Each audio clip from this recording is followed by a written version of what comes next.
Uhum. A contextualização histórica, principalmente, né, que traz isso. Eu achei alguns textos interessantes do livro do Gessé Souza, né, A Ralé Brasileira, Sim, que tem um capítulo lá esse livro do específico. Gessé é maravilhoso, né?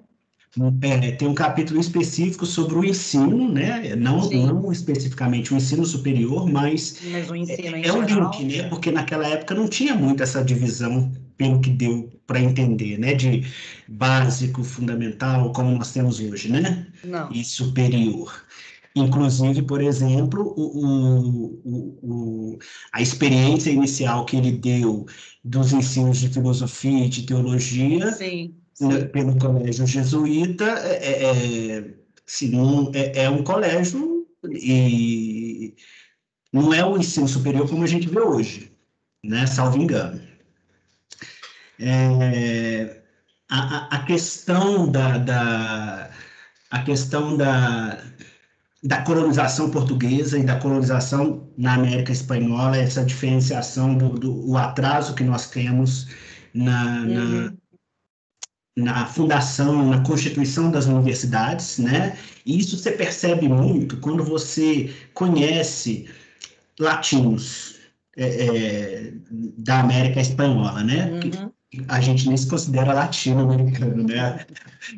Nessa contextualização histórica. Teve uma outra aula, acho que de modernidade social, que a gente estava falando sobre isso. Mas é justamente isso. Quando você conversa com jovens, você percebe no discurso deles o quanto eles são mais politizados do que os jovens brasileiros, da mesma faixa etária. Com exceção de ciências do Estado, né, que já chegam politizados aqui. Mas, assim, em geral, o jovem brasileiro não tem uma formação política que eu percebi em Você algumas fala no viagens antes de entrar, né, na antes de universidade. entrar na Uhum. universidade, exatamente. E mesmo, tipo assim, É, e 18, mesmo em 20 alguns anos, cursos, né? Em alguns cursos, essa discussão política acaba também não penetrando nem na universidade, né? nem na universidade, exatamente. Você vai ver aí certas áreas que a pessoa. A gente tá vendo aí nessa pandemia, né? Exatamente. Muito disso. Então, é muito claro como e aí eu acredito que foi a questão da forma como se deu a constituição do ensino superior na América Espanhola e no Brasil, Uhum. essa, essa politização né, dos peruanos, dos argentinos, dos colombianos, é diferente, você percebe a diferença. É, eu acho que são, assim, claro que a gente pode atribuir a vários fatores, né, Paulo? Mas a independência na América Espanhola, ela teve um caráter mais local, né? Mais do povo, da terra, de várias revoltas, de guerras, E né? Então, emancipatório, né? emancipatório. Então, eu acho que Porque nós o ficamos processo com um império ainda, né? o nosso processo de independência, ele foi um processo que tinha, né, obviamente, tinha raízes populares, você teve movimentos populares pela independência, mas em sua concretização, ele foi um grande acordo da elite, né, da elite brasileira ou luso-brasileira e a elite lusitana, para a manutenção de certos privilégios. Então, dessa maneira, né, você não tem um processo os processos políticos, né, revolucionários no Brasil, eles sempre foram muito sufocados, né? E dessa maneira você acaba tendo, sim, uma certa alienação da população em relação à nossa própria história, a essa relação com o Império Português, a essa relação com a própria América Latina, né? Que, em relação aos irmãos aí de língua espanhola, é, esses processos duraram mais tempo, tiveram todo um efeito, né, na vida dessas pessoas que acaba por ligá-los mais a essa terra, né, a um sentimento nacional, a uma ideia de independência, a uma contraposição em relação ao colonizador, né, que de alguma maneira a gente não criou, né, não nutriu. Sim, eu acho que é isso. A gente. E aí. tem essa questão que você falou, né, do processo de do independência. processo de independência, e quando em 22 a gente se torna independente, a gente continua com um imperador Vincular o aqui, né? imperador português, né? Exatamente. O filho do rei, enfim. E continua com ainda mandando as nossas elites, os filhos das nossas elites Para estudar estudar fora. na Europa, né? Então, Durante assim, muito tempo, né? Vão de navio para a Europa para estudar, né? Toda a teoria, todas as ideias, né? Vêm de lá, né? Realmente tem uma influência muito grande na nossa construção, inclusive de saber, né? Validação, legitimação. Por isso, sim, um apreço muito grande que o brasileiro tem pelo que vem de fora, né? E uma desconsideração pelo nacional, né? Tem essa relação colônia ainda bem forte, né, na gente. sim, sim. E casou também muito com a própria história da formação da UFMG, né? Eu Sim. estava olhando um outro texto do professor Horta sobre a Faculdade de Direito, e Uhum. Lá em casa muito 1900. com esse texto, esse último texto que a Porque na gente... verdade é isso, né? Quando a coroa portuguesa vem fugida, né? Por causa da invasão napoleônica, né? Em Portugal para o Brasil, e aqui se instaura aquele tipo de vida e administração e organização que eles estavam acostumados, eles vão replicar, né? No Brasil, nas cidades brasileiras, né? Então, vai se trazer para cá, né? Vai se querer montar aqui um staff administrativo, né? Um conjunto de técnicos, e para isso você precisa de cursos, né? Para suprir essas demandas administrativas da coroa. E por isso que os primeiros cursos são cursos de direito, né? São cursos de staff administrativo, de sujeitos para a vida, né? A manutenção da vida estatal ali que a coroa impõe aí ao Brasil. É isso. Sim. Mais alguém, gente, quer comentar, falar um pouquinho também sobre os outros textos? Eu gosto tanto do texto do Capella, eu acho um texto tão... O primeiro texto que vocês viram, que vocês trabalharam, acho um texto tão bacana, porque acho que faz uma desconstrução um pouco de preconceitos, né, arraigados que a gente tem em relação ao conhecimento, em relação à cultura. E aí, povo, olha que eu vou começar a chamar vocês, hein? Eu vou falar então, Marcela. Vou fazer um comentário assim que não vai ser nem um pouco embasado e contextualizado que nem o do Paulo, mas de uma frase que eu achei interessante que está no texto do Capella. Talvez eu me confunda do rumo dos textos, Não tem problema não. mas é uma frase que fala que a coisa de verdade acontece no mestrado, sabe? Que é uma coisa. Eu acho que é um negócio assim. Talvez Eu acho que nem. esse é do método padrão, né, não? Isso, Do método também. padrão, do Jorge Cunha. Isso, exatamente. E eu acho interessante que é uma coisa que é meio que cultural nossa de... Parece que o estudo nosso nunca tem a finalidade por si só, né? Que é assim, você faz o ensino básico, que é uma preparação para o ensino fundamental, que por sua vez é uma preparação para o ensino médio, que é uma preparação para o vestibular, para a faculdade, né? E aí ele falou do método padrão, né? Que na faculdade tem um monte de professor que não quer nada com nada. Exatamente. E aí, o mestrado que é a verdade, sabe? Então, assim... Mas aí você sabe o que é o pior, né? Aí você chega no mestrado e descobre que também não é lá. Então, exatamente, né? Eu achei muito interessante essa frase que ele colocou. Sim, é bacana. E uma curiosidade para vocês, o Jorge, ele foi aluno nosso, e ele escreveu esse texto enquanto aluno da faculdade, publicou no jornalzinho do CAAP, do Centro Acadêmico, né? À época. Deve ter, deixa eu ver se eu tenho aqui, quando. Tá no texto a data? Deixa eu Eu pegar ele também, aqui. eu também esqueci se tem a data, mas não tem muito tempo, não. Vamos pensar assim que foi, sei lá, 2016, 2014, por aí, 2015, por aí, algo assim, né? E então quando ele É fala de 2008 aí aqui. Se formou 2008, no segundo semestre de 2008. formou no segundo semestre de 2008. É bem recente mesmo. Então, na verdade, quando ele faz essa crítica, ele está falando muito da faculdade, da nossa faculdade, a faculdade de Direito, né? Está falando muito do jeito que é estar lá na faculdade, né? Aquele tanto de disciplina, alguns professores bem intencionados, mas a maioria muito acostumada e, às vezes, até mesmo acirrada ali, preguiçosa em relação ao método padrão, que é esse, né? Fala, fala, fala, fala, um tanto de decoreba, de informações, e não abre, né? Não se abre para uma reflexão, para uma discussão, para uma participação mais ativa dos alunos, por fazer o aluno aprender a aprender, né? A pensar, enfim. E isso, né? Essa ideia de que vai chegar um lugar onde isso vai mudar, vai chegar um lugar onde você vai poder ter uma participação mais efetiva na condução, nos rumos do seu aprendizado, né? Na construção dos seus interesses, etc.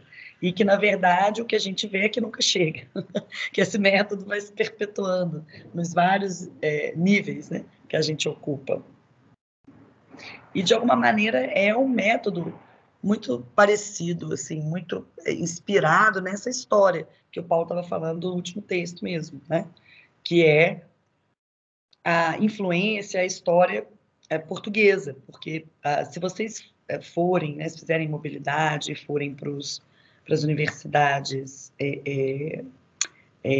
europeias, na verdade, no caso, portuguesas, vocês vão ver que o que nós fazemos aqui é muito similar ao que eles fazem lá, né? Salas grandes, com muitos alunos, 60 alunos, aulas, né? Monossilábicas ali, né? Monólogos, né? Do professor, essa ideia de que o professor contém o saber, enfim. Ainda é assim em Portugal, né? Muito cartorial, né? E, portanto, também muito similar ao que nós fazemos. Estou vendo que o Júnior levantou a mão. Fala, Júnior. Oi, Marcela, tudo bem? Tudo jóia. Na verdade, assim, eu vim lendo os textos do Capella. Primeiro, uma questão só de... Então o texto do você Capella, já sabe, o Capella é o primeiro, né? Isso. O segundo texto dele, o Aulas, é aquilo lá, são aquelas páginas mesmo, né? São. Tá. É só aquilo mesmo, termina ali mesmo. Que já são suficientes, na verdade, também. Já são muito suficientes. Aquele texto é ótimo. Mas eu fui lendo o texto dele e fui sentindo uma coisa que depois foi sendo confirmado no segundo texto e também no terceiro, que me fez pensar assim, gente, se eu tivesse lido esses textos no início da minha primeira graduação, teria sido diferente assim, a expectativa. Não sei se eu chegaria mais frustrado ou mais eu mais pegaria outros caminhos, assim. Eu até falei com os meninos no grupo, falei, gente, eu acho que a Marcela passou esses textos para a gente, dando um toque, assim, para vocês, principalmente. Lógico, claro. Não é Dando só um toque para você pensar no que você está fazendo nessa entrada, né? Claro. Exatamente. E, assim, quando a gente já tem essa bagagem, né, essa história, a gente olha e vê que realmente é muito isso. O André até falou aqui agora, e você comentou, né, que o mestrado também pode gerar esse tipo de frustração, né? E muita gente, amigo meu que já passou, falou, né, mais ou menos dessa coisa mesmo. Mas aí eu pensava o quanto isso... Enfim, na verdade, o que eu estou sugerindo aqui é um recado para os meninos de não... Se eles se frustrarem de alguma forma com o recado que foi dado pelo Capella, não se frustrem, porque tem coisa para ser aproveitada, bastante aproveitada, fora dessa metodologia, né, muitas vezes burocrática, que a gente vem no ensino fundamental e médio tendo também, né? Eu lembro muito de ouvir falar da gente debater no início do curso sobre o choque pedagógico, né? O quanto o sair do ensino médio e entrar no meio universitário causa na gente um primeiro período de choque, que no caso, por exemplo, da minha turma, rendeu pelo menos até o terceiro período, que muita gente entendesse o que estava fazendo ali e que caminhos ia seguir, sabe?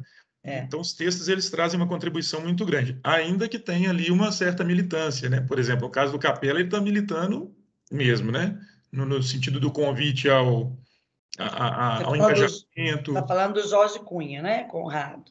Não, e no Capella, sim, no Capella também, quando ele está falando desse olhar que a gente tem que ter mais social, né? Para as diferenças. Isso, essa coisa da gente observar que o universo da desigualdade que se encontra fora da universidade também se encontra dentro da universidade. Então, a gente tem uma necessidade de reconhecer isso e combater isso da forma como a gente puder, mas não ficando simplesmente contemplativo, né? Sim. Então, eu falo porque, por exemplo, quem chega na universidade de repente não querendo só o diploma, querendo só a passagem pelo curso, talvez não se importe nisso e até não goste do texto, né? Não goste do alerta que ele dá. Mas se a gente atende... Mas, Júnior, sabe o que eu penso? Que eu acho que é o grande, que é bom do texto. Olha o momento que nós estamos vivendo, gente, momento de pandemia, né? Essa ideia que o capitalismo criou para a gente, que é uma ideia de individualismo, que é a ideia de um conhecimento produto, né? Que é o que você está falando. O conhecimento existe para eu ter um diploma, para eu arrumar um emprego, para eu ganhar um dinheiro e viver minha vida, né? Mas não é assim. A verdade é que não é assim.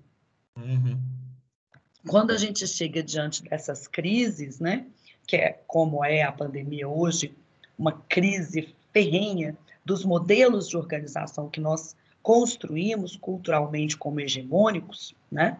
A gente tem que reavaliar o que a gente está fazendo, né? Reavaliar essa forma individualista, capitalista, destrutiva, né? Desigual de organização social, né? Que criamos. E o conhecimento vai ser a sua ferramenta para isso, né? Vai ser a sua ferramenta para refletir sobre o seu viver e o seu estar no mundo, sobre os valores que você vai conduzir a sua vida, mas também transmitir nas suas condutas e ações, e não só para filhos, mas ao seu redor, naqueles que você toca, né? É ele que vai permitir também as mudanças nos seus trajetórias, né? Dentro das suas escolhas, dentro da sua vida. Então, eu acho que é importante a gente ter em mente que a universidade, ela não é uma fábrica de produção de sujeitos que repetem coisas para determinados objetivos, né? O conhecimento é muito mais do que isso, ele abre possibilidades de reflexão, autocrítica, transformação de si, do mundo e das suas relações, que é muito pouco você ignorar isso e falar, não, mas não é o meu objetivo. Ora, seu objetivo não é ser humano no mundo? Como assim? Né? É somente por meio do conhecimento que você vai poder, de fato, se tornar cada vez mais você, né? Ou seja, um ser pensante, de ação, reflexivo, que pode, com a sua ação, transformar o seu arredor, né? Exatamente.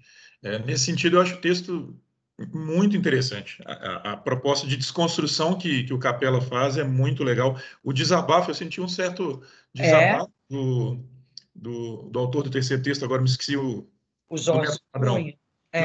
Do método padrão. Ali é desabafo. Desabafo. Ali é tipo assim, vocês me ferraram a faculdade inteira, agora eu vou contar para todo mundo como é que foi, seus filhos da mãe. Odeio vocês, né? E por fim, eu queria só fazer uma pergunta que na pesquisa, na hora da resenha, eu não me certifiquei, mas o último dos textos, o texto do Luiz, ele é do final, é da virada do século, né? Do final dos anos 90 para 2000, né? Isso. Ele ainda não pegou, né? Eu acho, assim, tanto que a avaliação dele para num momento que a gente pode conversar aqui. Ele não pegou o boom universitário, né? A abertura de universidade para todo lado. Isso. Ele ainda pensa naquele modelo que a gente tinha poucos, né? Poucos centros universitários. Porque no final do texto, no final da resenha, a gente estava no grupo, né, comentando exatamente isso, como que ele coloca previsões e algumas dessas previsões, elas parecem... São acertadas. São acertadas e estão ainda em transição, mas como ele de fato não pegou isso que você chamou de boom universitário, né, talvez se ele tivesse visto todas as mudanças que aconteceram, especialmente nesse decênio 2003, 2013, a discussão teria enveredado por outro... teria outras análises ali, né? Numa versão atualizada, talvez ele tenha que dar tanto que ele fala muito da universidade pública, né? Porque, de fato, o centro da vida universitária, até o boom, era a universidade pública. Você tinha uma ou outra universidade privada, em geral especializada, né? Que lidava com alguns cursos, com algumas coisas, né, à exceção das católicas, obviamente, que de alguma maneira também enveredam aí numa seara que não é totalmente privada, né? Porque tem a coisa confessional, a imunidade tributária, enfim, né? E eles têm uma tradição com o ensino também, né? Se a gente for pensar que, na verdade, a catequização é a primeira forma, né, de aprendizagem, vamos dizer assim, que o Brasil conhece, e que as escolas que se formam são todas confessionais, né? A gente leva muito tempo para ter escolas não confessionais no Brasil. Então, ele está falando dessa origem muito tradicional, né? Seja o investimento público estatal, seja o investimento, né, religioso. Agora, ele não viu o capitalismo, né? Ou seja, a mercantilização do ensino superior, como já havia ocorrido entre nós em relação ao ensino médio e fundamental, né? Que numa outra época, né, na época dos meus pais, lá, década de 50, década de 60, o que a gente assiste hoje dessa qualidade do ensino universitário público versus, né, as escolas particulares, era a realidade do ensino fundamental e médio público também, né, das grandes escolas antigas, né, públicas de segundo grau e primeiro grau, né? O Estado Central, Marconi, né? Essas escolas que eram referências ali da formação da classe média alta brasileira, né? E não da população em geral. E que foram sendo sucateadas, né? Exatamente pela abertura do ensino ou pela universalização do ensino, né? O ensino passa a ter que abranger obrigatoriamente mais sujeitos, e aí, com isso, a diferenciação, a desigualdade social no Brasil vai favorecendo aquele que pode pagar por um ensino melhor, né, nesses âmbitos. Agora, o ensino superior ele vai se mantendo aí, né, ainda nessa dicotomia com o ensino privado, porque o ensino superior ele é um ensino que demanda muito investimento, né? Laboratórios, equipamentos, tanto que mesmo nos países, você pega os países como os Estados Unidos, em que as escolas de ponta são privadas, grande parte do orçamento dessas escolas advém de financiamento público, né? É dinheiro estatal, né? Não se dá só pela tuition, né? Só pelo que o cara paga para estudar ali. Pelo contrário, se essas escolas vivessem só de mensalidade, não seriam o que são, né? Não teriam os laboratórios, os centros de atletismo, o que eles realmente podem, têm, né, para oferecer. Então, talvez por isso, o ensino universitário público, ele continua a ser um pilar, né? Muito difícil uma universidade privada construir a pesquisa, o centro de produção que constrói uma universidade pública, né? Mas a gente sabe que a discussão vai e vem, está aí à tona a privatização das universidades públicas, né? Que é uma tentativa também desse mesmo desmonte que aconteceu, né, no ensino fundamental e médio em relação ao ensino superior. A gente sabe disso, né? Exatamente. Sim, mas o texto do Capella, eu sempre gosto muito desse texto para abrir, por causa disso, né? Porque eu acho que a gente entra na universidade com uma sensação errônea de que ali se produz o conhecimento verdadeiro, de que ali se produz o conhecimento da forma correta, né? Que é o que ele deixa muito claro, né? A cultura ela é plural e diversa, e as formas de produção de conhecimento também. Então, essa ideia de que a universidade tem uma superioridade, né? Ela vem dessas desigualdades sociais que colocam realmente certas culturas ou certas formas de conhecimento como hegemônicas ou dominantes e outras como subalternas ou subvalorizadas, né? Mas é bacana porque a gente fala tanto de progresso, né? Progresso da ciência, progresso tecnológico, progresso, né? Assim, essa superioridade, né? E na verdade, quando a gente vai, né? O Capella menciona isso, a cultura ela tem muito mais aspectos, né? Ela tem aspectos, sim, cognitivos, né? Instrumentais, de ferramentas, técnicas, tecnologias, mas ela também tem um aspecto moral, né?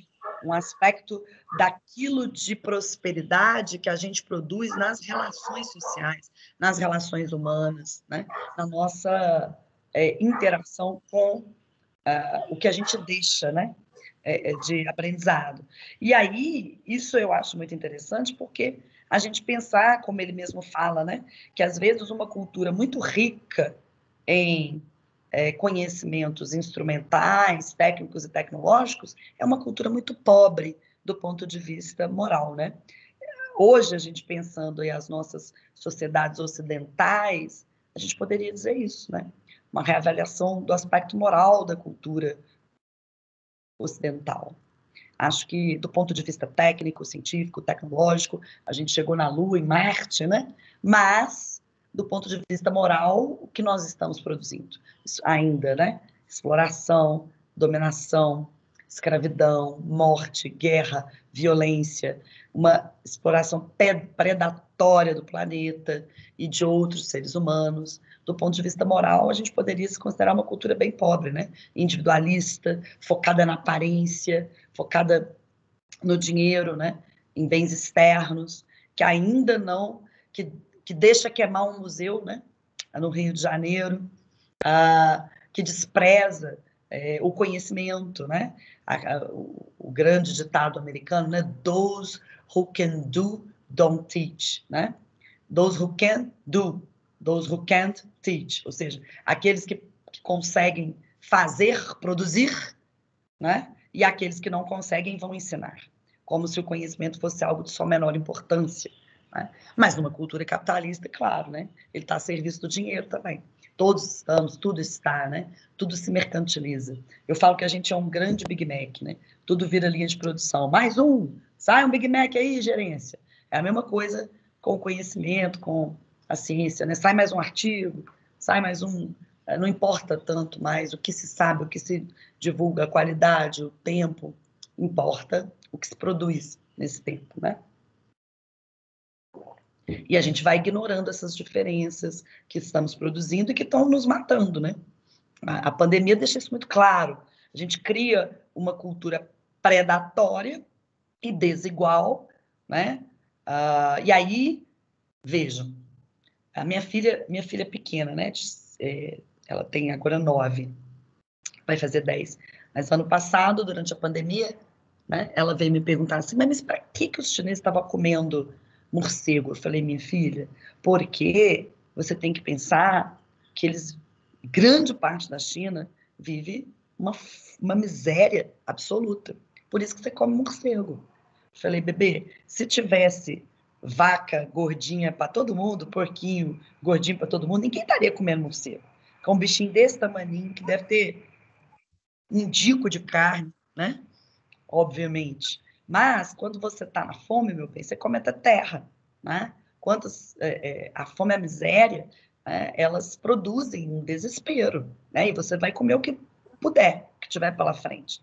Então, a causa da pandemia é a desigualdade também, né? É você não ter acesso, né? Hoje a gente produz alimentos que sobram, né? A verdade é essa, a gente tem uma produção de alimentos que daria para alimentar toda a população mundial 3 vezes ao dia, com fartura e sobra, mas a gente não erradicou a fome. Né? A gente tem um desperdício enorme de alimentos e, ao mesmo tempo, pessoas que morrem de inanição. Né? Então, é isso. Ora, a gente está vivendo uma pandemia causada pela desigualdade. Causada pela desigualdade. Qual que é a probabilidade de um suíço comer morcego? Nenhuma. Nenhuma. Probabilidade zero, né? Probabilidade zero. Mas a probabilidade de um chinês, de um africano, de um brasileiro, né? É grande. É grande. É grande. Aí ela falou assim... Aí eu ainda falei para ela, falei, olha, minha filha, e há uma culpabilização muito grande da pobreza. Aí ela falou, como assim, mãe? Eu falei, minha filha, há poucos anos atrás, a gente estava vivendo a doença da vaca louca. Né? E por causa de rebanhos de países desenvolvidos.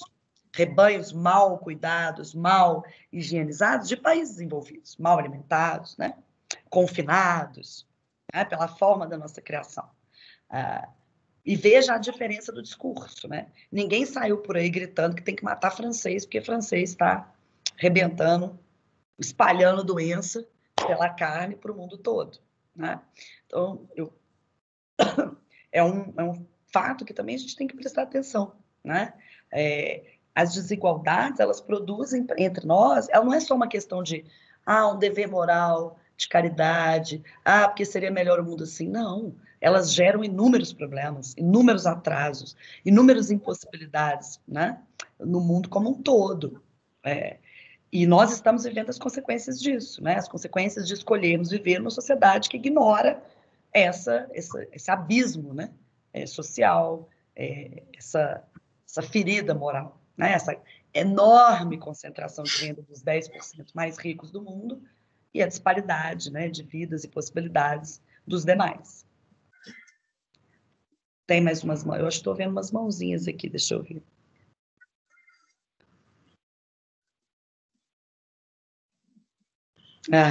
Pois é, Paulo. Qual que é o caminho que você está perguntando, Paulo? Se esse é o caminho do ensino superior à privatização? Foi em relação àquela fala anterior da correlação que você fez do ensino médio com antes, né, da universalização universalização, entre aspas, do ensino superior. Bom, a gente tem caminhos opostos em disputa, né? Quando o Fernando Henrique assume a presidência, a proposta dele era de privatização das universidades públicas, né? Inclusive, nos deixou à míngua, sem R$1, sem possibilidade de contratar um professor que sequer, né? Durante muitos anos, exatamente para quebrar a resistência e amaciar a carne e preparar o terreno para a privatização. Mas o plano dele de manter o PSDB no governo por 20 anos, né? Que era o plano, frustrou-se e aí foi interrompido por uma outra forma de se pensar, né? Um plano concorrente, que, pelo contrário, não pregava a privatização do ensino público superior, mas a sua expansão, né? A sua expansão, a sua solidificação e expansão. E aí você vai numa outra direção, que é jorrar dinheiro nas universidades, né? O governo Lula, ele faz uma expansão enorme do ensino superior, abre mais, não sei se são 23, né? Mais ou menos 23 novas universidades e centros técnicos federais, cria programas aumenta, né, assim, a entrada de capital dentro das universidades, com alguns tipos de programa, como o programa Ciência Sem Fronteiras e outros, né? Linhas de capital para a expansão de campos tecnológicos, né, laboratórios, enfim. E aí você tem isso. Mas hoje a gente está aí no governo daquele que não deve ser nomeado, né, que também... que tem... é muito bom. Que tem em mira, mais uma vez, um plano de tentar matar por inanição, né? Os cortes no orçamento das universidades federais foram absurdos, né? A ponto da nossa reitora estar correndo o chapéu, né? Não sei se vocês estão vendo. Nossa reitora está reunindo com os senadores de Minas, com o prefeito, com o governador, para pedir apoio, para não fechar as portas, para dizer, olha, se a gente não receber o que falta do orçamento, a gente não tem como manter a universidade funcionando, né? Não tem mais, não tem como pagar água, luz, não tem como estar na universidade, né? Então, a ideia é a mesma, né? Ir matando por inanição os focos de resistência, as vozes dissonantes e um plano de privatização também, né? Enfim, se vai prosperar ou não, né? Nós viveremos para ver, né? Mas, sim, a gente tem planos aí em choque, né? Vamos ver o que sai, né? Até lá, eu já vou ter tirado minha cidadania portuguesa e acho que eu vou para Portugal. Porque não vai dar para viver nesse país, não. Dependendo do que sai, não dá para viver aqui, não. Deus me livre. Falei que a gente está adoecendo tanto esses tempos, que eu falei que eu vou sair do Covid ou alcoólatra ou morta, porque todo dia eu bebo, gente. Todo dia, não tem jeito mais. Ué. Vacinado ou não, alguma coisa vai dar errado nessa conversa. Alguma coisa. Porque você vê a notícia, passa o dia no tristeza, e você chega no final do dia e fala, 2 taças de vinho, né? Pra gente dormir pelo menos um pouco. Um pouco relaxado. E nessa brincadeira... Professora, não desiste. Ai, gente, não desiste, a luta continua. Eu sou do direitos humanos, amor. O pau tá quebrando demais. Nossa Senhora. Eu mexo com violência de gênero, com população em situação de rua, e agora estou mexendo com tortura no sistema socioeducativo. Ai, Senhor, só Deus. A vida tá que tá. Tá que tá. Mas, enfim, né? Ô Marcelo, eu concordo com tudo que você falou, porque tá realmente difícil. Todo dia um tapa, todo dia um soco. Mas aí eu fico sempre numa coisa que me incomoda, que é a tentativa de fazer meia-culpa, assim. Vou olhar para... não, claro, temos que fazer. Olhar para dentro e ver. E aí tem uma coisa que me incomoda, não sei se isso é discutido entre os seus pares também, assim, que é o quanto a gente do meio acadêmico, universitário, público, se assim, isola, né? Se isola e não consegue passar para a comunidade. Demais, Júnior. Isso é tipo... Essa coisa de que a gente está trabalhando também por eles também. Por eles. Sim. Eu me incomodo com uma coisa assim profunda, né? Porque eu trabalho preparando muitos alunos que almejam entrar na universidade. Querem entrar na universidade. Que querem especificamente a medicina. E vão usufruir daquele palacete que é a medicina, mas que não... E aí aquele ambiente não faz a sociedade belo-horizontina entender, por exemplo, que o hospital das clínicas é da cidade de Belo Horizonte. Entendeu? E presta serviços essenciais, como eu falei para vocês. Tem um teste de anemia falciforme em Minas Gerais, o único lugar que faz esse teste é o laboratório do Hospital das Clínicas. Todas as crianças de Minas, aquele teste do pezinho, uma das coisas que se testa é a anemia falciforme, né? Em 5 dias. Todo o sangue de criança nascida em Minas Gerais passa por ali, para testar a anemia falciforme. E assim, eu acho que essa é a gente perdeu uma certa oportunidade, né, um timing bom aí para poder ter feito a sociedade entender um pouco mais isso, sabe? Para a gente, de alguma forma, eu acho que a gente vai ter que fazer isso em algum momento. A gente vai ter que fazer Mas qual que é a grande questão? A grande questão é que a universidade ela faz parte do mundo em que nós estamos inseridos. A universidade não é uma cultura à parte. Por mais que nós sejamos universidade, centro de saber, centro de conhecimento, a universidade ela foi construída nessa história elitista, nessa história excludente, nessa história racista, nessa história misógina. E durante muito tempo ela reproduziu isso. A universidade era também um espaço de concentração do que se diz, do quem tem lugar para falar no mundo, né? do que se diz sobre o mundo, tá certo? E, portanto, a universidade também é um espaço de disputa. Então, quando a gente está aqui, a gente está ainda num ambiente muito elitizado, sim.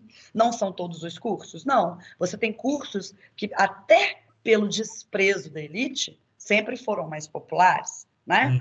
Então, como a gente brinca, né? Curso de mulher, não é assim? Pedagogia, letras, não é assim? Curso dos cuidados, que a mulher serve só para cuidar. A mulher tem que cuidar de menino, marido e velho, né? Que é isso que a gente faz na vida social. Velho não, terceira idade. Terceira idade, vai mal. E, além de cuidar, você não precisa ser remunerado, né? Porque esse trabalho não é um trabalho produtivo, né? Não é assim? Pois é.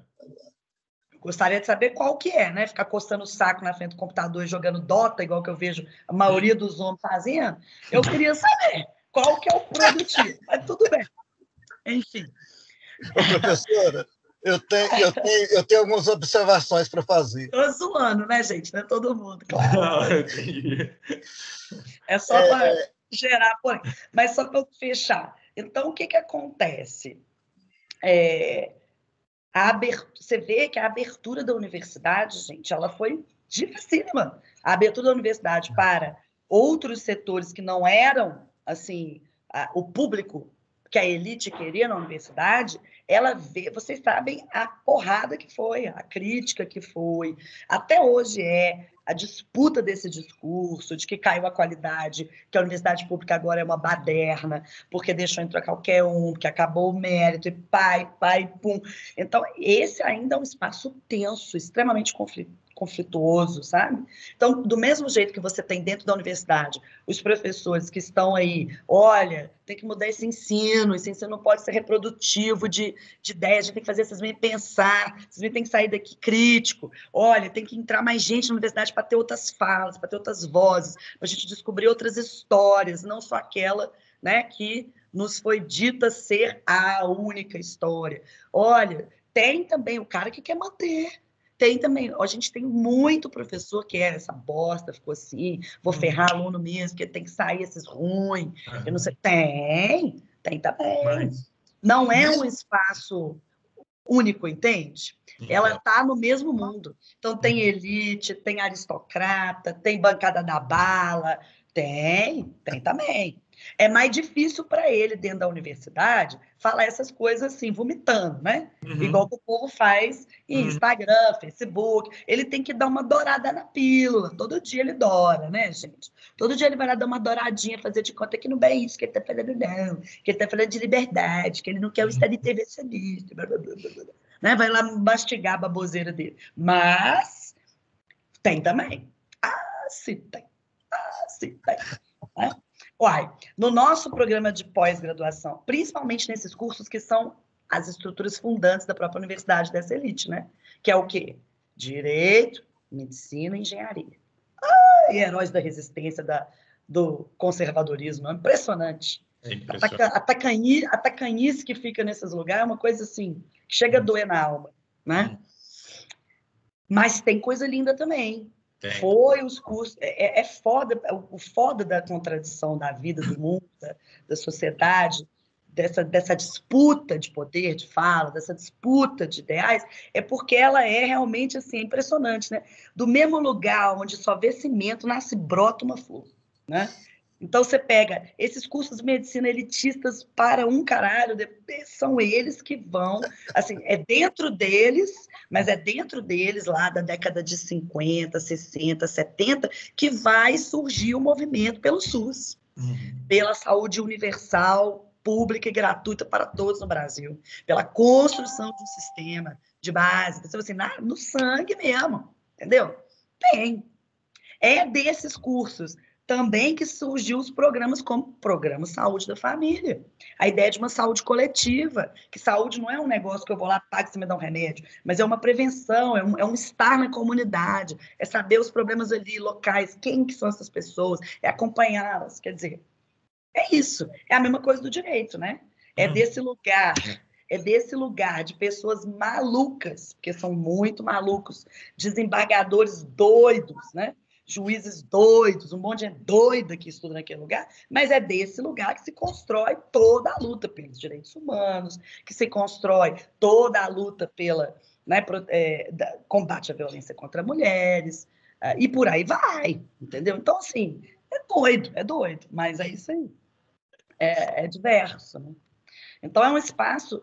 Eu acho que esses textos, gente, ele tem que nos ajudar a refletir. Eu penso muito em mim, né? Eu sou a primeira da minha família, assim, do meu pai, da minha mãe, né? Meu pai não é formado, a mãe também não, a entrar na universidade pública, né? Lá no direito, a primeira. E quando eu entrei, né? A minha ideia minha vida não. Eu sempre vi as dificuldades, né, da minha família, financeiras, os perrengues que nós passamos, né? Trabalhei a vida inteira, enfim, pagava conta, aquela alegria toda, né? Formei trabalhando, ok. Mas eu via aquele passado como era muito ingênua a minha visão. A minha visão era, meu pai e minha mãe viviam assim porque não entraram na universidade. Quando eu entrar, a minha vida vai ser diferente, eu vou criar uma nova história para mim. Por um lado, isso é verdade? É sim.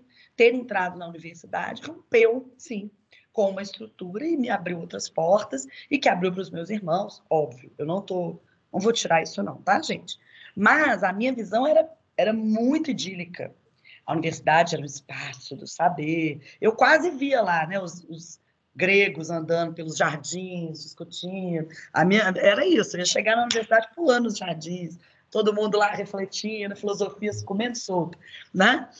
E, para mim, ali começava uma nova história na qual eu não era mais um pontinho, né, ruim na curva da elite. Não, agora eu sou igual. Eu entrei na universidade, vou formar em Direito, vou ser igual a todo mundo.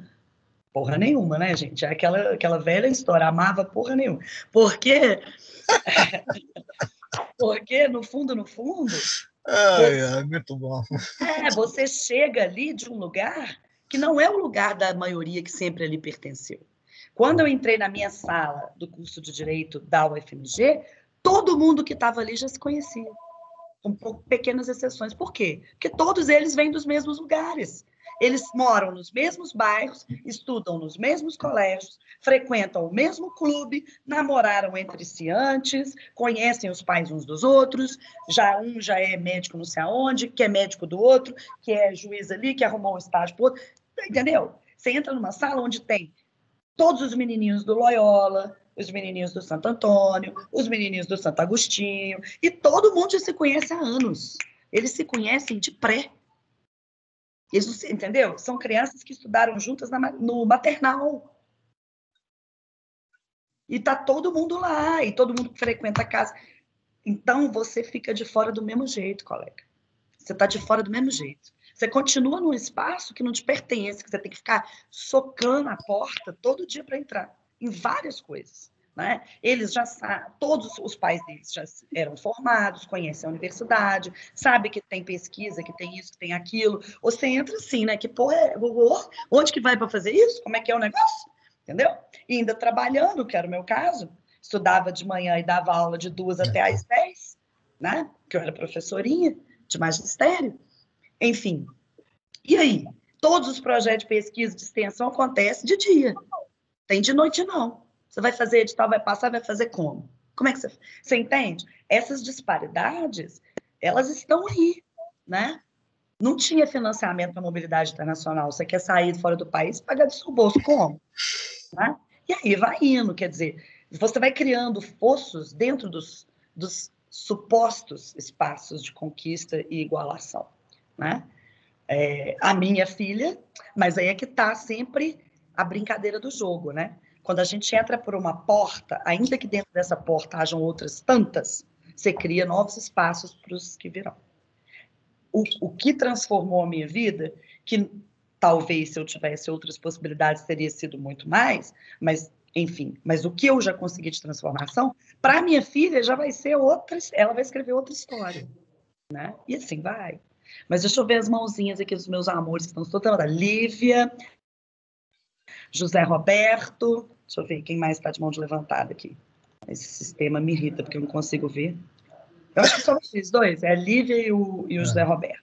Então vai lá, Zé Roberto, que eu te interrompi, depois eu passo para a Lívia, tá bom? Não, professora, continua os 2 textos do Capela, mas eu estou querendo fazer uma sincronia, uma pergunta. Não, mas pode falar dos outros também. É uma pergunta sobre os 2 textos ao mesmo tempo.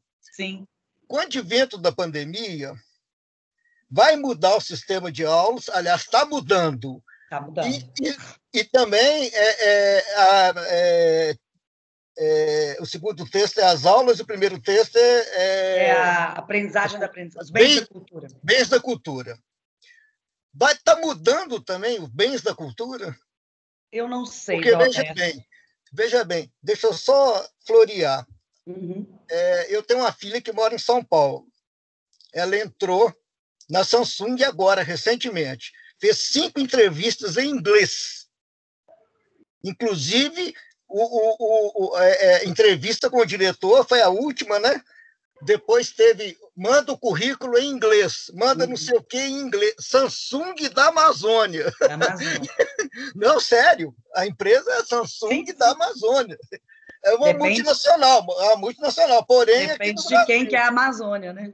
Então, assim, eu nunca vi isso, entendeu? O currículo em inglês, entendeu? A não ser uma multinacional mesmo, né? Então, assim, qual que é o papel das universidades públicas no sentido do pós-pandemia. Por exemplo, tem professoras que realmente são antigas, né? Muito antigas, entendeu? Será que esse novo normal elas vão se adaptar? Entendeu? Olha, você, por exemplo, é uma pessoa nova. Você é antiga, mas é nova. Sou, né, bebê? Sou. Entendeu? É essa que é a preocupação, porque, por exemplo... O negócio aqui é o formol que eu passo para dormir. Olha, eu vim da biblioteconomia. Eu fiz estágio aí na Faculdade de Direito com a Andréia Brandão. Sim, Andréia Brandão, você me falou. E eu tenho o zap dela, o zap do grupo que fez o estágio obrigatório. Ela não desmanchou o zap do grupo. Ela me chamou para fundar um sindicato dos bibliotecários, porque não existe sindicato. Existe conselho regional, existe conselho federal, mas o sindicato do bibliotecário está aqui. Eu estou no grupo aqui. A Bruna assim, Mansur, vamos dar uma força aí nesse sindicato, porque a nossa profissão não pode acabar. Então, eles falam que será que vai acabar a profissão de biblioteconomia? As bibliotecas são todas virtuais? Será? Olha. E a ambiência de você entrar numa biblioteca, pegar um livro e folhear. Olha, isso aí, Roberto, que é a questão. Olha, Zé Roberto, eu posso te falar o seguinte, essas transformações que a gente está vendo agora na pandemia, elas já estavam em curso, né? A tecnologia de aula à distância, de digitalização, de substituição do papel e de algumas funções, né, mais repetitivas, ela já está em curso há um bom tempo, desde o advento aí, né, do computador e da internet. Né? E ela vem numa velocidade cada vez mais assustadora, transformando a realidade produtiva, a realidade da comunicação, a realidade das relações interpessoais, enfim.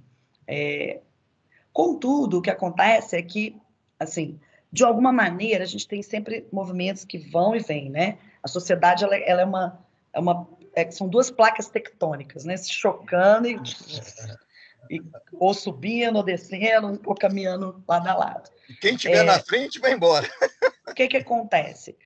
Várias tecnologias ao longo da nossa história foram disruptivas nesse sentido, né? A invenção do carro, a invenção da imprensa, né? Foi bastante disruptivo. Imagina o que aconteceu com os cocheiros, né? A gente tinha uma sociedade que você só deslocava de cavalo e, de repente, acabou, né, bebê? Acabou, né? Então, sim, essa tecnologia, ela já estava em curso e ela veio para ficar. As tecnologias não voltam para trás. A não ser que a gente tenha um apocalipse, né? E aí aquela coisa Mad Max, né? Nós vamos um apagão, né? Um apagão geral. Tirando um apagão geral, ela vai sempre para frente. Mas, por outro lado, o que acontece, e eu acho que a pandemia ela faz as duas coisas, né? A pandemia, por outro lado, ela, para mim, ela foi uma conscientização, né? Um awareness, uma percepção também, talvez até por um freio, em relação a essa substituição total do digital. Por quê? Porque a necessidade de isolamento nos mostrou a importância vital do relacionamento. Então, algo que estava, assim, muito todo mundo falando, não, dá para ser tudo digital, que o superior não precisa ir na escola, voltou para trás essa discussão. Né? Muito hoje a pessoa falando, não, pelo amor de Jesus. Claro que a gente pode aproveitar e fazer muitos encontros virtuais, sim, reunião virtual, para que pegar um avião, sair de Belo Horizonte para fazer uma reunião em São Paulo? Não faz sentido. É um desperdício de combustível, de tudo, de dinheiro, de tempo, de tudo. Você pode fazer aqui. Né? Pode ter aula aqui? Pode, mas não supre a necessidade de troca, de convivência, de formação de laços, formação de networking, que é o ensino. Então, a gente vai ter que ter momentos presenciais. Não pode ser totalmente virtual. É o que nós entendemos, eu acho, por um lado, com a pandemia. Né? Você falou das bibliotecas, a Europa já é bem assim, né? Mas não acabou. Você tem biblioteca para todo lado. Na verdade, o que a biblioteca tem virado? Um centro multimídia, né? Ela não extinguiu o livro, ela não extinguiu o papel. Mas hoje a biblioteca não arquiva só livro. Né? Ela não é só um centro de consulta, arquivamento, registro, pesquisa, consulta, papel. Ela é de tudo, né? Ela tem CDs, ela tem podcasts, ela vai ter o produzido daquela cultura no meio que for, né? Então, na verdade, você transforma esse bibliotecário também, né? Ele não vai ser mais aquela função lá, ele vai ter que ter um outro agir nesse mundo, né? Enfim, o que eu vejo é isso. Agora, o que acontece também? A gente vem de um caminho de escolhas do neoliberalismo ultraconservador, predatório, etc., que é ele muito mais do que a tecnologia em si, que ceifa tudo, né? Ele quer pagar cada vez menos, ele quer extinguir cada vez menos o humano, né? Mas mesmo nesse capitalismo ultra neoliberal predatório, já há empresas, né? Quando o capital discute a importância de um salário mínimo universal, é porque o capital está pensando em si mesmo. Mas é o que está sendo discutido por Google, Amazon, etc. O que esse povo está falando? Uai, quem que vai comprar as coisas? A gente vive de consumo. Se todo o dinheiro do mundo estiver concentrado em poucas mãos, se a gente estiver destroçando toda forma de trabalho, poucas pessoas, não dá para ter trabalhos extremamente inventivos, criativos, borbulhantes para todo mundo. Então, essas pessoas que não vão conseguir se adaptar às mudanças tecnológicas, às novas exigências de competência e habilidade, vão viver do quê? E vão comprar o quê? Então, nós vamos ter que distribuir uma renda universal, porque as pessoas têm que continuar consumindo. Então, quer dizer, a gente está em momentos de encruzilhada, né? A pandemia pôs em xeque as nossas escolhas produtivas, culturais, sociais, mas será que ela será suficiente para mudar esse trem? Essa concentração? Será que ela é esse fato? Não sei. Eu não vejo pessoas que sempre mantiveram um discurso ultraliberal, neoconservador, mudando esse discurso. E falando da importância do SUS, por exemplo, da coletividade, da importância do cuidado, como o cuidado é importante e deveria ser valorizado. Olha, nós agora vivemos numa sociedade que precisa de cuidados, né? E aí? A gente não vê esse discurso se transformando nesses espaços. Não sei te dizer. Vai ter impactos, com certeza, né? Positivos, negativos, mas vai ter manutenções, vai ter transformações. Ainda é cedo para dizer quais serão. O futuro está muito incerto, né? Está muito incerto ainda. Lívia, fala, meu bem. Sua mãozinha. Boa tarde, professora. Tudo bem? Tudo jóia. Então, na verdade, o que eu queria comentar foi até uma fala anterior sua, e que a gente discutiu no grupo, quando foi fazer o trabalho, que eu, particularmente, uma coisa que eu fiquei pensando do texto, não sei se é o primeiro ou o segundo, mas que é em relação a que o estudante não é visto como um profissional para a sociedade, assim, sociedade brasileira, né? A gente ele é quase como um hiato, né? Um hiato. Ele não é nem mais criança, nem adulto. Ele nem é totalmente incapaz, mas também não é produtivo, né? Ele está naquele nem, exatamente. Está quase lá, mas não está lá. E aí, em relação a isso, uma das coisas que a universidade pública, eu acho que foi abordado no texto vagamente, mas que eu acho que é uma barreira da universidade pública, é essa questão de ter que se dedicar para o estudo. E aí, o que acontece? A gente estava até discutindo isso no nosso grupo, porque a diferença de condições das pessoas para se dedicar, né? A universidade pública no Brasil, ela acaba sendo mais elitizada também, porque a pessoa ela precisa ter suporte para estudar. Ela não pode se dar o luxo, entre aspas, de simplesmente viver para estudar. Porque ela vai ter que trabalhar, se a pessoa tiver que trabalhar, estudar, e esse foi o meu caso, quando eu, na minha primeira graduação, por exemplo, eu pensava, eu tenho, na verdade, é uma coisa mais igual você falou, da inocência, da juventude, né? Eu pensava assim, não, eu tenho que trabalhar, eu estava vindo de uma escola que era técnica, né? Eu fiz Sebrae, então técnico de administração, eu já trabalhava, eu não queria parar de ganhar dinheiro, né? Então, eu pensava, eu tenho que trabalhar durante o dia, vou estudar à noite. O direito era impossível, né? Eu cogitar para a federal e abandonar tudo e etc. Ficar tentando há 2 anos para conseguir passar era surreal. Então, eu fui para a PUC, que na época era a segunda opção, porque também só tinha isso também, né? E as outras eram terríveis. Você fala assim, vou estudar... Não, que isso, essa faculdade é horrível. Ou não vai estudar lá, ou federal. Outra é terrível. Então, assim, eu tinha essa coisa na cabeça, mas a federal era uma coisa muito distante para quem não tinha verba. E, assim, eu vi pelo meu marido é geólogo, é formado pela federal, mas ele passou na faculdade já mais velho. A primeira graduação dele, ele começou já com 25, assim, que para nossa época já estava mais velho para a faculdade. Sim, era quando esse povo está formando, né? O povo que é o caminho natural e certo da vida dele entrar no FMG, ele está formando, né? Isso. Os meninos formam com 23 anos aqui. Isso. E ele, como ele veio da roça, ele veio do interior, o pai era contra ele estudar, ele teve que brigar com o pai, e ele saiu do emprego, saiu de tudo para dedicar para a federal, porque e é isso, assim, passando necessidade total. O cara ia de chinelo de dedo a pé, não sei quantos quilômetros para chegar na universidade para estudar. O cara tinha que pegar todos os benefícios possíveis e imagináveis para conseguir. Ele ganhava uma mesada da mãe dele, que foi a única pessoa que apoiou, ela pagava ele R$200 por mês. Então, então, assim, eu acho que o texto aborda isso vagamente, mas que para mim fica muito claro para a gente que é classe média baixa, classe média média, classe média normal, que tem uma classe média no Brasil que acha que é rico. Que não é classe média, né? Não é. Ela continua sendo classe média, mas num conceito mais de poder de consumo, não é classe média. Ela tem consumo alto, né?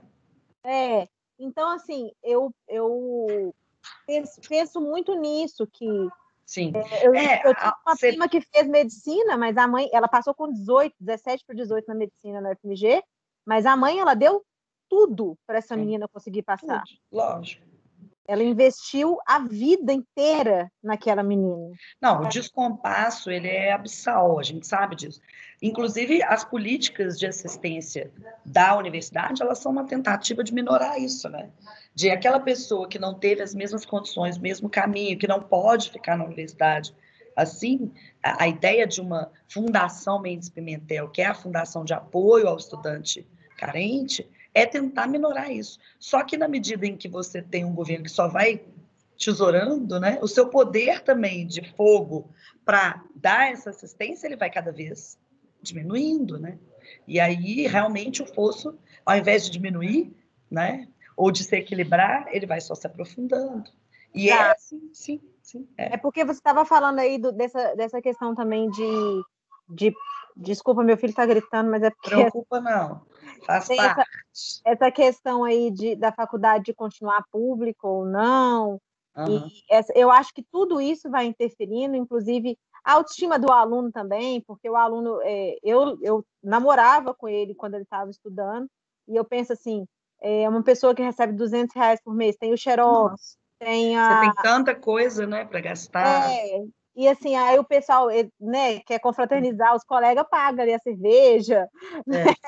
Tá ali tudo junto, mas é diferente, a gente sabe. Mas eu vi isso acontecer. Como eu, né? Teve grupo de formatura da direita, eu trabalhava, ajudava, né, a rima de família, eu não paguei comissão de formatura, né? Porque não tinha como, não tem como eu tirar daquilo que é para eu basicamente existir, ajudar minha casa, para pagar uma comissão de formatura, né?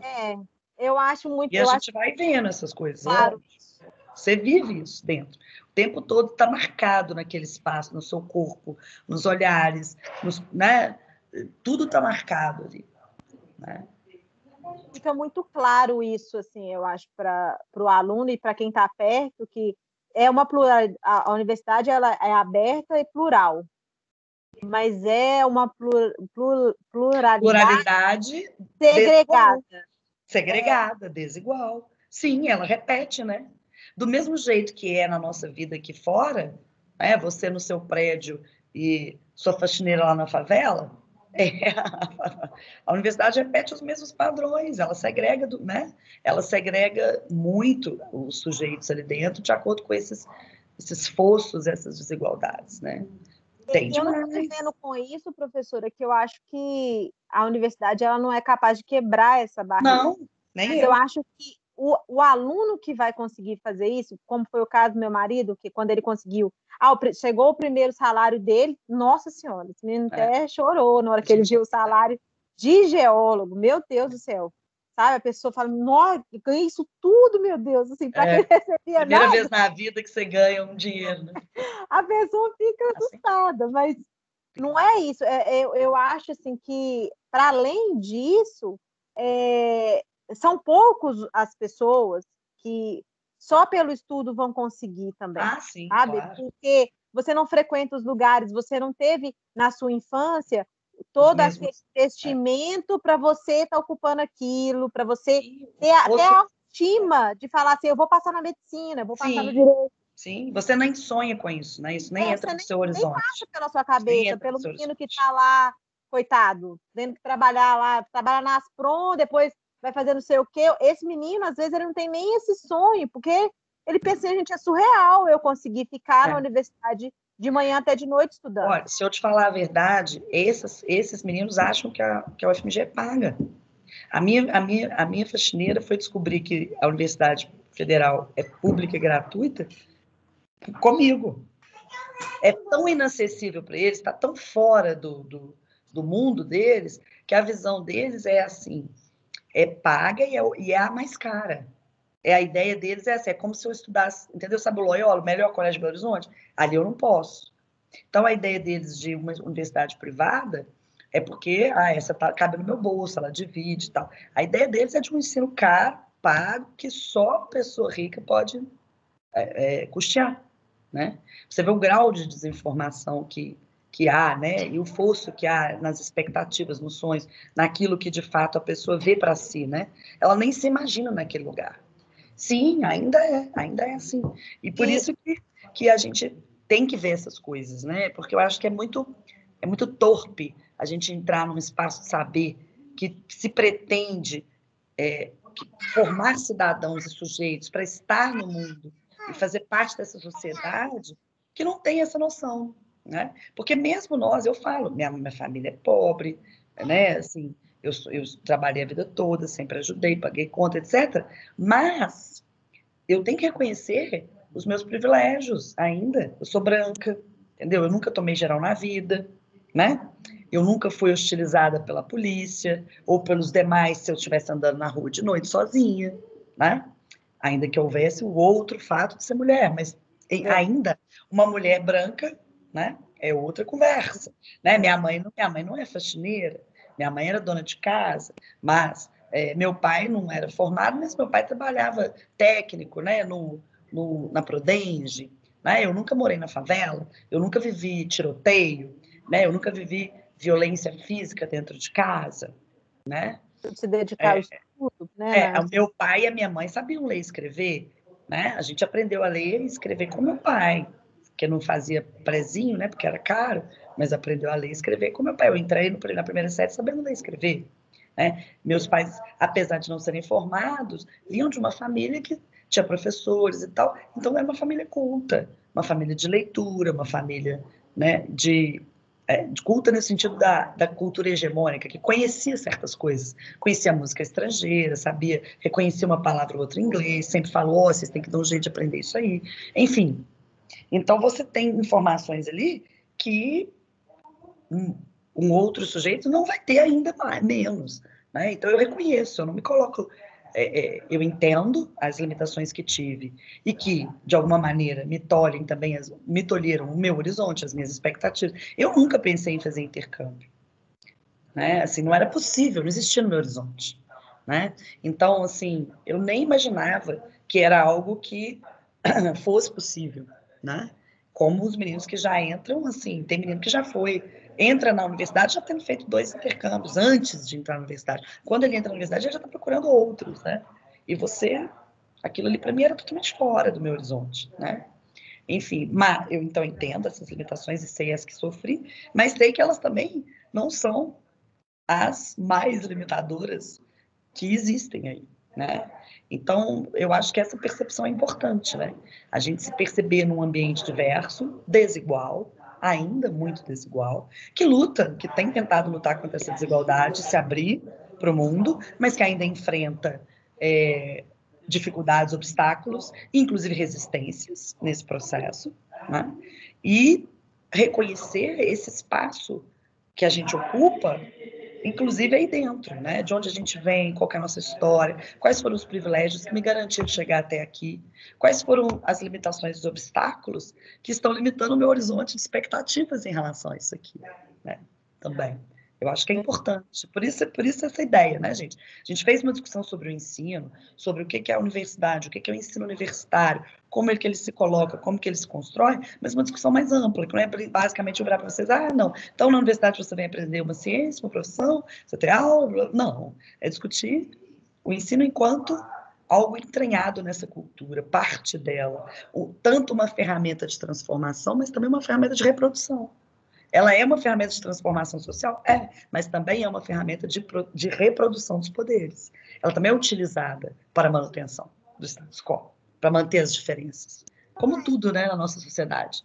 O direito é a mesma coisa. O direito ele é um instrumento de luta, mas é também um instrumento de manutenção do poder. E assim vai. Né? Verdade.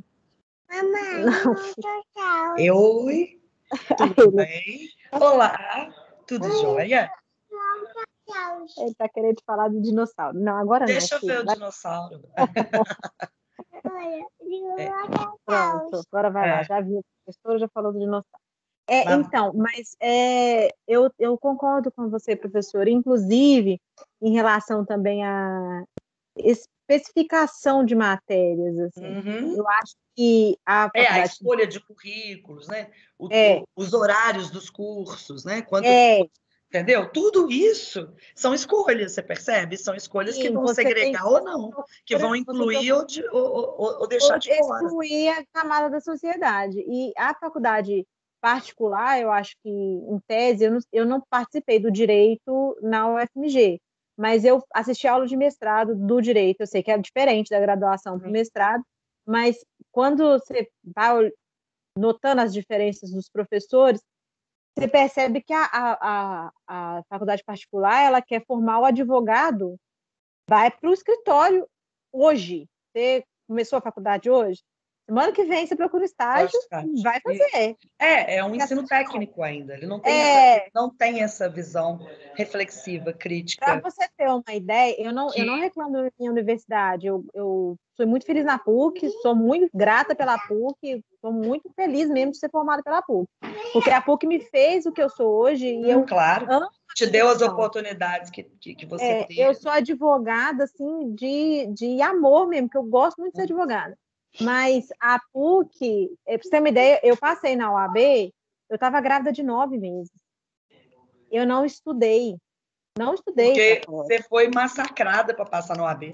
Todo o seu estudo foi voltado para isso. Ela não quer saber se você quer saber pensar X ou Y. Ela quer que você aprenda aquele conteúdo e vai aplicar aquele treco do fórum. Acabou, não tem conversa. Então, você vai fazendo. Já o FMG, eu acho que já faz um trabalho mais de reflexão. Sim. Então, forma um profissional diferente. Você vê quando você vai trabalhar com pessoas que formaram no FMG, que formaram na PUC, que formaram na UNA, você vai vendo que as pessoas são diferentes. Você vê os perfis. Vê. É incrível isso. Assim. É uma das coisas que eu achei legal da gente comentar, porque eu achei que assim, fica muito característico no texto. Essas discrepâncias também da conversa da universidade com o público externo. Né? Com certeza. Pessoal, mais alguma coisa que vocês queiram, que vocês sentiram aí dos textos? Então, fico feliz que vocês tenham gostado dos textos. A ideia é essa mesmo, tá? Sempre a gente conversar um pouquinho sobre os textos ao final. Agora, né, eu devo lançar para vocês semana que vem as notas de todas as resenhas desse módulo, tá? E agora a gente vai entrar no novo módulo. Agora a gente vai discutir pesquisa, ciência. E aí, nós vamos ter uma aulinha, como a pesquisa, o ensino é algo muito próximo da gente, né? A gente passou a vida fazendo ensino, né? Estando no ensino. Então, por isso que eu falei, não, dá para jogar o texto e os meninos, e a gente fazer só a discussão final. Mas a pesquisa eu vou querer dar uma introduçãozinha, conversar um pouco com vocês sobre ciência, antes de vocês irem para os textos, né? Por isso que a gente vai ter aula síncrona semana que vem também, né?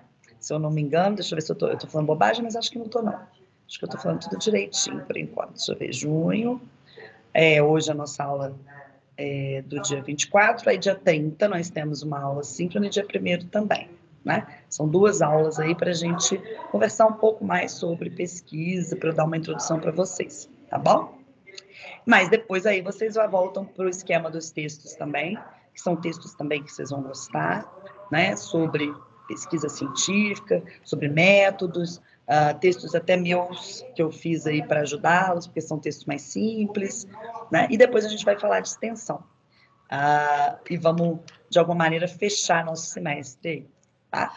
Mas qualquer coisa, vocês sabem que eu sou bem tranquila, bem disponível, estou às ordens sempre, né? Vocês sabem disso. E fala, Júnior. Isso. Júnior? Sou eu, Júnior. É para perguntar, na verdade, uma dúvida com relação à próxima atividade, que você tinha sugerido umas manchetes de jornal para que a gente avaliar. Sim, aquela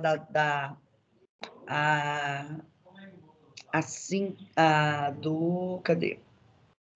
Do Doxy Episteme, né? Isso. Eu vou pedir para vocês, gente, para esperarem a minha aula síncrona do dia 20, do dia 30. Entendeu? Por isso que eu, inclusive, coloquei ela para ser entregue, né, o prazo dela, depois. Tá. Pode já ler as manchetes, pode ler a pergunta, já pode ir dando uma pesquisada e uma conversada com os colegas. Porque esse olhar também de vocês é interessante, não tem problema. Mas na aula do conhecimento vulgar e científico, vocês vão ter uma explicação mais profunda a respeito, tá bom? Tá, joia. E aí vai ajudar mais. Ok? Ok. Bom, mais alguma coisa, gente? Senão, acho que rendeu legal hoje, dá pra gente... Gente, quero que vocês falem mais nas próximas. Vocês ficam muito caladinhos. Aí tem uma mãozinha aqui. Quem que é essa mãozinha? Alice. Fala, Alice. Olha eu. Ó, tem uma mãozinha aqui. Ei, Alice, tudo bem? Boa tarde. Nesse caso, pro dia 30, então não vai ter trabalho? Porque eu imaginei que essa doxa e essa episteme seria para o dia 30 das manchetes. Não, aqui, ó. A entrega, o prazo final é depois. No dia 30, eu vou dar uma aula e a gente começa o trabalho também, assim, se vocês quiserem, a gente discute alguma coisa do trabalho em sala também. Nessa sala, né, virtual. Sorry. Mas, enfim. O que eu estou falando é o seguinte, o trabalho já está lá, já pode ler, ver o que é para fazer, já dar uma discutida, o que vocês pensam sobre isso, que vai, inclusive, alimentar um pouco a nossa aula do dia 30, tá bom? Tá certo. Obrigada. De nada.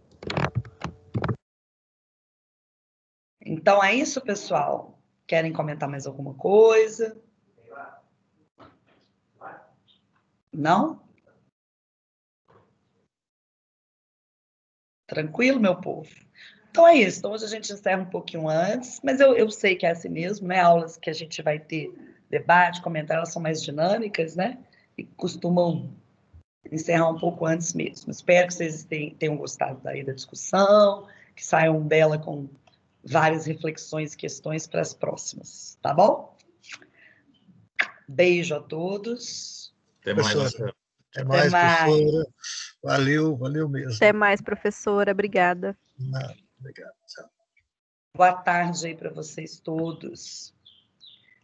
Tchauzinho, professora. Obrigada. Até mais, professora. Até mais. Tchau, gente.